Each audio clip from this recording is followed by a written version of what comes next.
use PPIUD with a long inserter, you will need a Sims speculum, sponge holder, gloves, cotton swabs, scissors, and a reliable light source.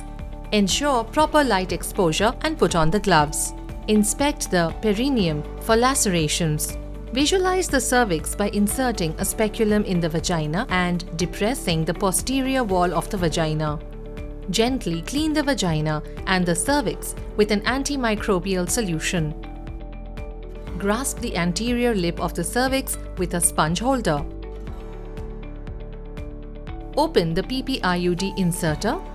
Make sure that the arms of the IUD are perpendicular to the blue flange and the black line.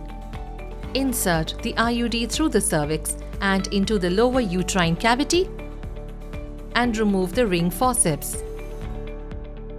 Move your hand to the fundus and gently depress or stabilize the uterus. Gently move the PPIUD inserter upwards towards the fundus, following the curve of the uterine cavity.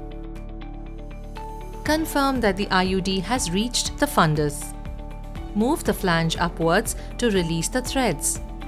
Make sure the threads are completely free before removing the inserter sleeve.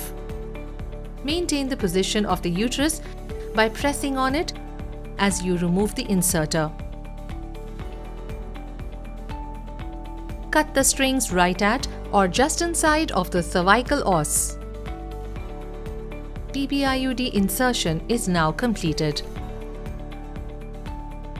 Allow the woman to rest for a few minutes. Call the client on the 15th day post-insertion for shortening of thread flushed with cervix, as because of involution the thread will protrude down.